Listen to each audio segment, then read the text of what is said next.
নমস্কার, কেমন আছো সবাই? আশা করছি সবাই খুব ভালো আছো আর আমরাও ভালো আছি। আজকে আমার আরও একটি নতুন ব্লগে তোমাদের সবাইকে অনেক অনেক স্বাগত জানিয়ে ব্লগটি শুরু করছি আর আশা রাখছি ব্লগটি তোমাদের ভালো লাগবে। আজকে যখন ব্লগটি শুরু করি তখন ঘড়ির কাঁটায় ওই 7টার থেকে একটু বেশি, খুব বেশি নয়। আর আজকে ব্লগের শুরুতেই জামা কাপড় ভাঁজ করে রাখছি। আসলে কি বলো তো, কালকে গিয়েছিলাম নিমন্ত্রণ বাড়িতে, সেখান থেকে এসে রাত্রে আর জামাগুলো ভাঁজ করে রাখতে ইচ্ছে হয়নি। সেই জন্য সকাল সকাল দেরি না করে সেগুলিকে ভাঁজ করে তারপরে এই যে যার যার জায়গায় তাকে রেখে দিচ্ছি। সোনার জামা কাপড় সোনার কাবার্ডে আর আমাদের জামা কাপড় রেখে দেবো ভাঁজ করে আমাদের কাবার্ডে। বেশ কয়েকটা দিন হলো আমার রুটিনটা একটু চেঞ্জ হয়েছে। আগে যেমন ঘুম থেকে উঠেই বাসি কাজটা কোনো রকমের সেরে বিছানাপত্র অগোছালো রেখে রান্না করতে চলে যেতাম, এখন আর সেটা করতে হয় না। সেই জন্য জানো তো, আজকে ভেবেছি ঘরের কাজগুলো একটু সেরে নেব, বাসি বিছানা কাঁথা কম্বলগুলো সমস্তটা গুছিয়ে টুছিয়ে একেবারে বাইরে বেরোবো। আর দেখো, সেই মতোই বিছানাটা গোছাতে চলে এসেছি। তবে জানো তো, আমাদের এখানে না সেই সকালবেলা থেকে লাইন নেই। ভাগ্য ভালো যে গতকাল রাত্রে আমি 2টো ফোনই চার্জ দিয়ে রেখেছিলাম, যার দরুন আজকে সকালে আর আমাকে চার্জে বসানোর চিন্তা করতেই হয়নি। তবে তোমরা ভাবছো কারেন্ট নেই, তাহলে এত লাইট কিসের?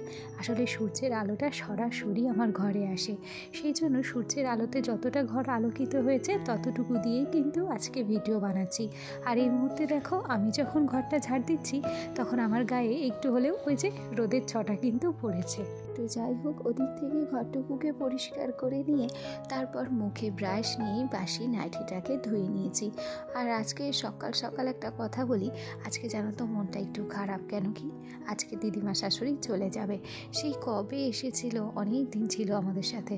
আর মানুষ দেখবে একসাথে থাকতে থাকতে না মানুষের প্রতি একটা মায়া জন্ম নেয়, তাকে আর ছাড়তেই মন চায় না। কিন্তু কিছু করার নেই, তারও তো সংসার পড়ে রয়েছে।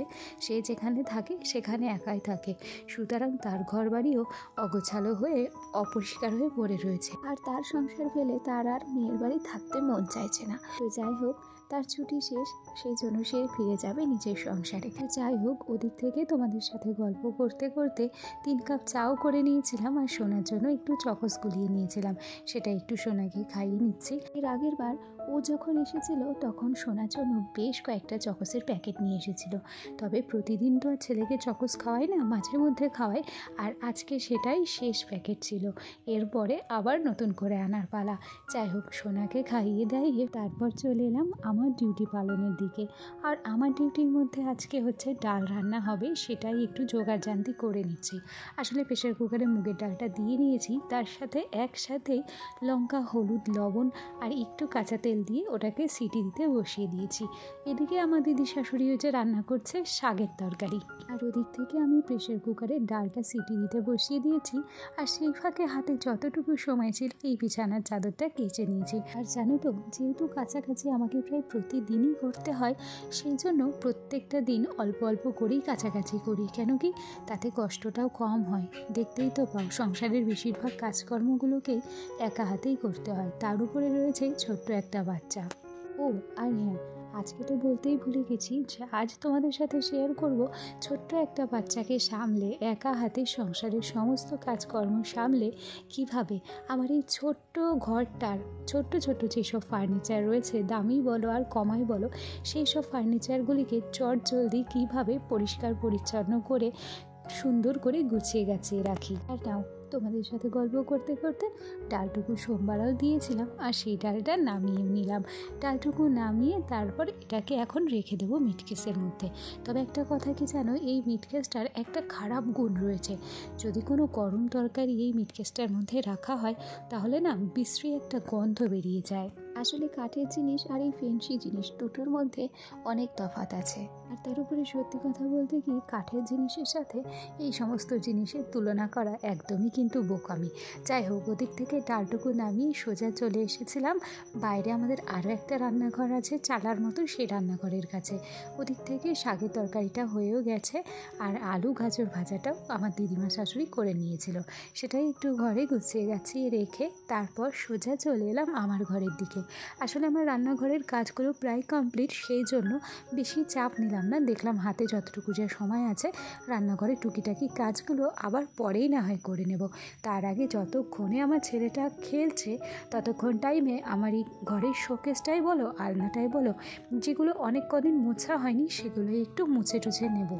আর আজকে হালকা হাতে শুধুমাত্র কলিন দিয়েই শোকেসটাকে পরিষ্কার করে নেব, কেন কি মাঝে আবার বিয়ে বাড়ি যাব, তখন আমার শোকেসটায় আবার ধুলো ময়লা পড়বে, তখন একেবারে এসে পুরো ডিপ ক্লিন করে নেব সমস্ত ফার্নিচারগুলোকে। তো চলো, ওদিক থেকে তোমাদের সাথে কথা বলতে বলতে আমি শোকেসটা তো বেশ ভালো করে পরিষ্কার করে নিয়েছিলাম, আর তারপরেই সোজা হাজির হয়ে গেল দেখো কে। এদিকে যেই আলনাটা মুছতে শুরু করেছি ঠিক তখনই আমার ছেলে খেলা বন্ধ করে আমার হাতে কলিনের বোতলটা দেখছো, এই বোতলটার নেশায় চলে এসেছে। আসলে ও না এই কলিনের বোতলটাকে খুব পছন্দ করে, মানে স্প্রে করতে বেশি পছন্দ করে, আর সেই জন্যই এই স্প্রে বোতলটাকে নেওয়ার জন্যই আমাকে বেশ বিরক্ত করছিল। কোনো রকম সোনাকে একটু গুছিয়ে টুছিয়ে সাইডে রেখে তাড়াহুড়ো করে আমার আলনাটাকে আমি কিন্তু কলিন দিয়েই পরিষ্কার করে নিয়েছি। আর এই পর্যায়ে আমার আলমারিটাকেও আমি আজকে কলিন দিয়েই পরিষ্কার করেছি, কেন কি তোমরা আমাকে প্রায় এই আলমারিটা হালকা হাতেই ডাস্টিং করতে দেখো। তবে আজকে আর ডাস্টিং নয়, আজকে ভেবেছি একটু কলিন দিয়ে ভালো করে আলমারিটাকে মুছে নেব। আর তার সাথে আলমারি মোছার পর এই সাইডের তাকটা এটাকেও একটু মুছে টুছে রাখলাম। তবে ওই তাকটা আমার না মুছলেও হতো, তবে আজ একটা বিশেষ জিনিস ওই তাকের উপরে রাখবো, সেই জন্যই তক্তাটাকে আমি পরিষ্কার পরিচ্ছন্ন করে নিলাম। তক্তাটার নিচে একটা টেবিল আছে, সেই ছোট্ট টেবিলে আমি কিন্তু আমার ইন্ডাকশান ওভেনটা রাখি। এটা আর নতুন করে বলার কিছু নেই, তোমরা প্রত্যেক দিনই সেটা দেখতে পাও। এই টেবিলটাকেও আমি একটু সুন্দর করে কলিন দিয়ে পরিষ্কার করে নিয়েছি। তবে এই টেবিলের নিচে আরও একটা অংশ রয়েছে, একটা নয় দুটো, সেই দুটো অংশের মধ্যে একটাকে ভালো করে মুছে নিচ্ছি, কেন কি এগুলো বেশ কয়েকদিন হলো আমি কিন্তু পরিষ্কার করতে পারিনি। ওদিক থেকে ওই টেবিলটা পরিষ্কার করার পর সোজা চলে এলাম আমার এই খাবার টেবিলের দিকে। আসলে এই টেবিল কভারটা হচ্ছে সাদা রঙের, আর সেই জন্য যদি 2-4 দিন বাদে বাদে এটাকে পরিষ্কার করা হয় দেখা যায় কি ওখানে হচ্ছে কালি জমে গেছে, কালো কালো, সেই জন্য ওটাকে আজকে বেশ ভালো করে পরিষ্কার করে নিলাম। আর তারপর দেখো, তোমাদের বললাম না তক্তায় একটা বিশেষ জিনিস রাখবো, আজকে এই তক্তায় রাখবো শ্রীমদ্ ভাগবত গীতা, যেটা এর আগের দিন আমার দিদিমা শাশুড়ি নিয়ে এসেছে। সত্যি কথা বলতে কি কেন জানি না মন চাইলো যে এই গীতাটাকে ঘরে রাখি এবং প্রত্যেক দিন স্নান করে তাকে ফুল দিয়ে একটু প্রণাম করার চেষ্টা করব। আসলে দেখবে মাঝে মাঝে না কিছু ভালো অভ্যাসই বলো আর কিছু অভ্যাসই বলো মানুষের জীবনটাতে না ছোট্টখাটো অনেক পরিবর্তন আনতে সাহায্য করে। ওদিক থেকে আমি একটা ফুল এবং তুলসী পাতা দিয়ে প্রণাম করে নিয়েছি। তারপর আমার সোনাকেও যেহেতু স্নান করিয়ে নিয়েছিলাম, সোনাকেও আস্তে আস্তে শেখাতে চেষ্টা করছি যে গীতার উপর ফুল দিয়ে প্রণাম করতে হয়। আসলে বাচ্চাদের ছোট থেকে যেটা শেখাবো ওরা কিন্তু বড় হলে সেটাই শিখবে। সত্যি কথা বলতে কি বলতো, সুশিক্ষা না প্রত্যেকটা মা বাবাই তাদের সন্তানদের দেওয়ার চেষ্টা করে। কোনো মা বাবাই চায় না তাদের বাচ্চা কাচ্চা খারাপ হোক কিংবা খারাপ অভ্যাসগুলো শিখুক। তো যাই হোক, ওদিক থেকে সমস্ত কাজ প্রায় কমপ্লিট হয়ে গেছে বলতে পারো। আর এই মুহূর্তে আমার আগের যে বিছানার চাদরটা পাতা ছিল না, সেই বিছানার চাদরটা তুলে দিয়েছি। আর এই বিছানার চাদরটা মনে আছে এর আগে অনলাইন থেকে কিনেছিলাম, আজ মন চাইলো যে এই বিছানার চাদরটা পাতি। বিছানার চাদরটা তোমাদের কেমন লাগছে অবশ্যই করে কিন্তু কমেন্ট করে জানাবে। দেখো, শুরু থেকে তোমাদের সাথে এত বকবক করছি যে আসল কথাটাই বলতে ভুলে গেছি। আমার যে সমস্ত বন্ধুরা প্রথম থেকেই আমার সাথে আছো, পাশে আছো, তোমাদেরকে অসংখ্য ধন্যবাদ জানাচ্ছি।